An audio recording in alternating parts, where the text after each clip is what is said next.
Good day, ladies and gentlemen. I certainly hope you're having a spectacular day.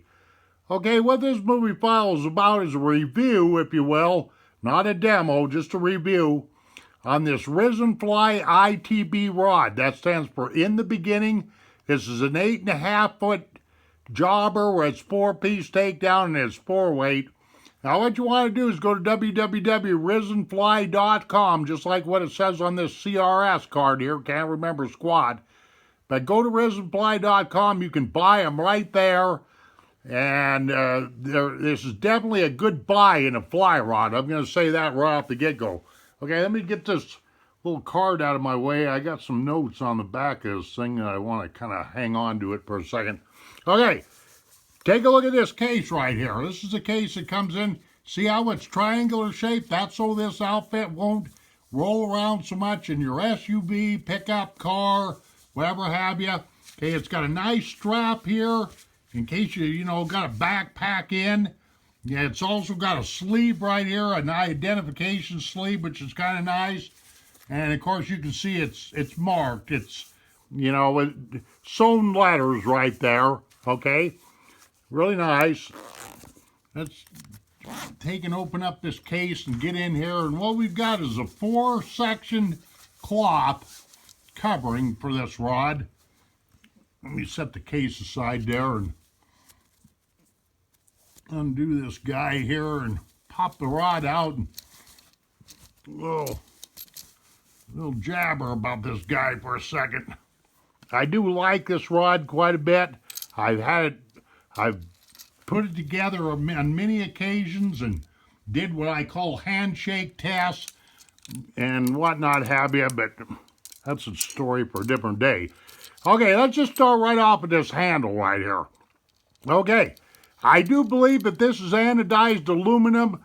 Risen Fly claims that this is a machined real seat, but it's got 2 locking rings. I've always liked a double ring setup right there. Personally, myself, when it comes to these kind of fittings, and I've always preferred nickel silver, but the problem with nickel silver is the doggone stuff is expensive, okay? And that's not the idea behind these IBT rods. The idea is to keep the cost down so that you as a fly fisherman can have enough money to go fly fishing. Okay, this has got a wooden, I'm not sure what this wood is, but it's got a wooden reel seat right here. Looks like very nice wood. And the handle has got some really nice cork. I know I've handled a lot of fly rods in my day. I've been a fly fisherman for over 40 years, and so I know what I'm talking about. Matter of fact, in my day, I've had 3 custom rods built for me and hated 2 of them, only liked 1 of them. Okay, and they call this 2-tone cork, but right in here, I'm pretty sure this is just epoxy impregnated. This is a full wells back here. They did leave some meat in this handle right here, which is what I like. I'm real old school, real old fashioned. Personally, I like handles that have, a full wells right here and a full wells on this end, but that's really not the style in this day and age.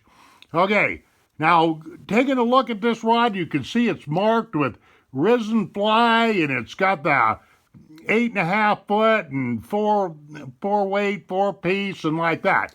Okay, now on this blank, let me see if I can get this. See right there, there's a little dot right there, and let me get the section of the rod that corresponds with that little dot.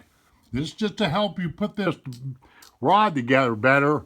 And right there, if you can see that, right where this brown thread is, it says, 8.5 foot, number 4. So if you had a whole pile of these IBT rods of different lengths and weights and whatnot have you, setting in a floor, you would be able to put them together correctly the way they've got this labeling system, okay?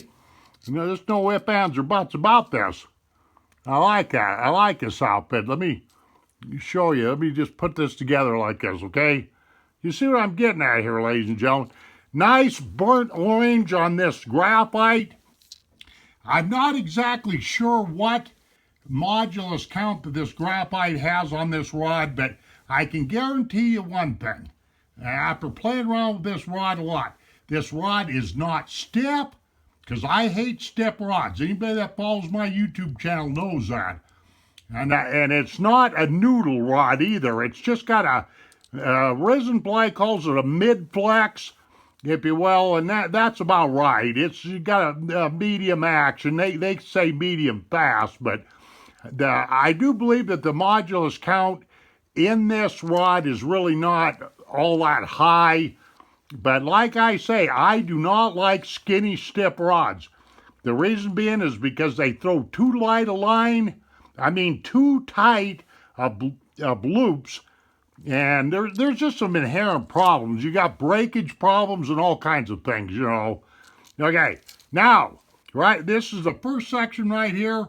This is always a nice indicator here. This is the stainless steel stripper guide, if you will, but right in here, I know doggone well that's ceramic, and they've got another one. That's always a good sign of a rod when you got a couple of stripper eyes on the doggone thing. Total, there's 10 eyes on the length of this rod. On the 8.5 foot, there's 10 eyes. And let me pick up another section here real quick, and here's your snake eyes right here. I don't particularly like any other kind of an eye except for these stainless steel snake eyes. And this rod's got some pretty doggone good ones on there, if you can see it.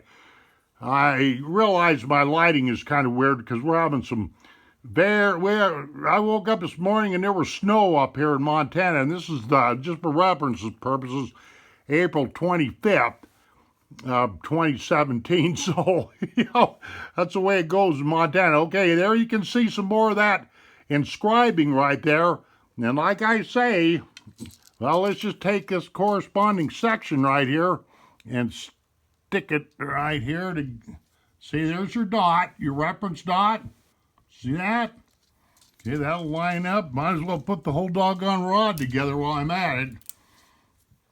But I do like this rod. It's got a real good feel to it. Let me get it over here in the camera so you folks can see what I'm doing. Yeah, anyway, I've done lots of what I call handshake tests. I haven't actually went out fishing with it yet, but it doesn't matter. What I mean by handshake test is every fly rod I've ever bought or encountered in my life, what I'll do is I'll hold the rod right beside me, just like this, and I'll shake it. You see what I did there? And I wait and I see how long it takes for the rod to recover. And I can tell a lot by doing a handshake test. By just doing that right there. Okay? And you can get this rod right here will save you back $140, which in this day and age isn't bad at all. And that's one of the fellow that runs Risen Flies. That's why I support Risen Fly, just because this guy wants to produce good fly equipment at a good economical price. So like I say, a kid don't get broke and you got enough money to go fly fishing, because up here in Montana, I see people come tromping up in this country all the time with fly rods that are ranged anywhere from 300 clear up to $1,000, and they can't cast 15 or 20 feet in front of them. I've seen this numerous times. So this rod right here definitely gets my vote of approval. I have not fished with it extensively yet, but I am going to, and I can't find anything wrong with the doggone thing. And it's wrapped with brown thread there on the wrappings, if you can see that. Total of 10 eyes altogether. I think I said that. And what else we got here? I don't know what else I can tell you about this, except for it's just a real good rod. It gets my vote of approval. I would encourage you, if you want to save $1 and you want to get your good fly rod, just go to www.risenfly.com and check these guys out. Earlier this year, I decided I've only owned one other 4-weight in my life, and I didn't like it. And I actually found this rod on Amazon, but it's probably best if you go right directly too Risen Fly to buy one, but I wanted to buy a lighter weight rod just for the heck of it, because I fish a lot of spring creeks and that. But, you know, like I say, this rod does get my vote of approval. I do have a reel that I'm getting ready to put on this, all set up and everything. And I will release a YouTube video with me casting this rod, but the weather up here in Montana just isn't cooperating with me for right now. Okay, that's about all I gotta say, but I would not be afraid of this rod. Like I say, I'm a master fly tyer. I've been fly fishing for over 40 years, and I absolutely like this rod. It's got that real old school look to it. You can't get hurt much by it, because like I've griped about many times, some of these fly rods running in that $500, $600, $700, $800 class, just ridiculous.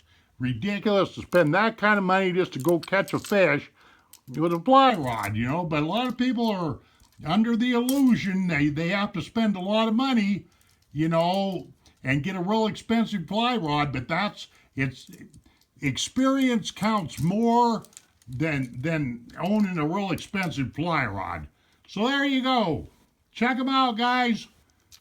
RisenFly.com. Thank you very much for the review.